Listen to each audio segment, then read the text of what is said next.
there in Hawaii. Horrible, horrible stuff you see. We're done. Yeah, we're done. Be careful right here. There's debris.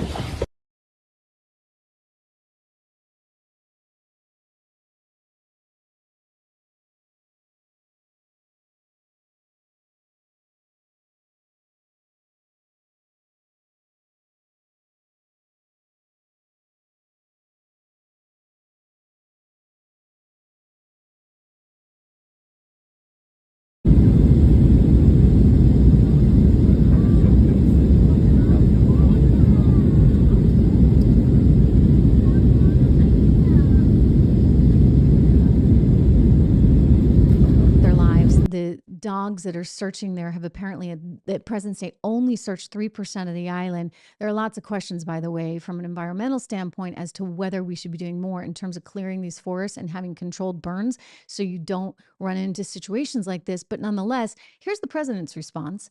Here's the president's response. When asked about Maui. President, any comments on the rising death toll on Maui? Will you come talk about the Hawaii response, Mr. President? Like, I get it. He doesn't want to talk about his son. He doesn't want to talk about all those businesses that he set up. He doesn't want to talk about those phone calls. We know. Remember what he said to the Fox reporter? We know he doesn't want to talk about the phone calls to Hunter's clients. There's this testimony now where one of your son's former business associates is claiming that you were on speakerphone a lot with them talking business. Is that what? Never talk business in anybody. And I knew you'd have a lousy question. Well, why is that a lousy question? Because it's not true. Thank you, Mr. President. All right. He says it's not true. That's what we need an investigation into, really, because we've now got testimony from Mr. Devin Archer, who's the business partner of Hunter Biden, saying that, the dad would call into business meetings, dinner meetings, that was kind of normal. Anyway, he doesn't want to talk about that. He doesn't want to talk about Maui. Any comments on the rising death toll on Maui? No comment. Guess what? Bidenomics is working.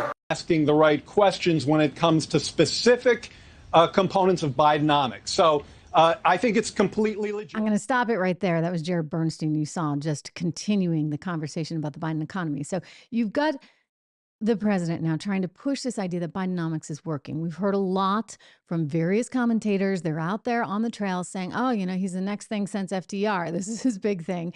And I'm going to get to that because Jared gets into that. But he's actually asked, Jared's on the White House Economic Council, one of the economic advisors. He's actually asked, why is it that people don't feel like Bidenomics is working?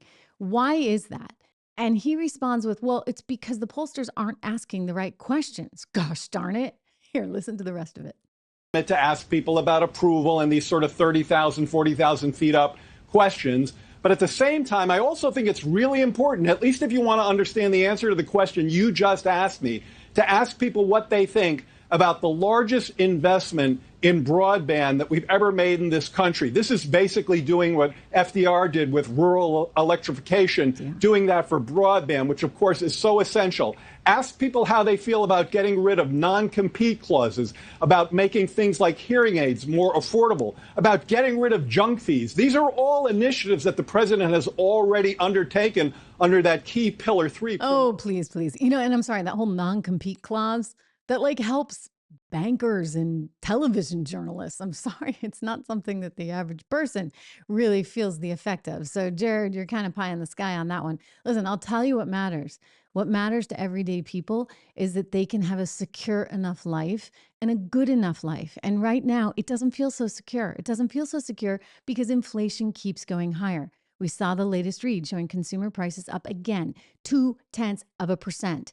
0.2%. It may not seem like a lot, but you see it's been going up and away ever since Joe Biden came into office.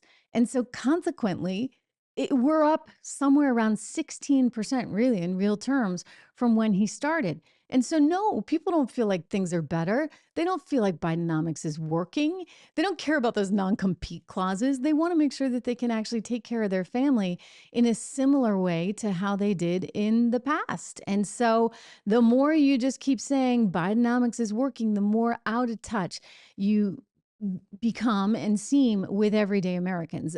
Hey everyone, Trish Regan here. If you enjoyed that clip, please do me the favor of subscribing to the channel. Just hit that little subscribe button right over there. Did I do that right? Not quite, but you know where it is. Subscribe to the channel, hit the bell so that you get the alerts, and I'll see you back on the show.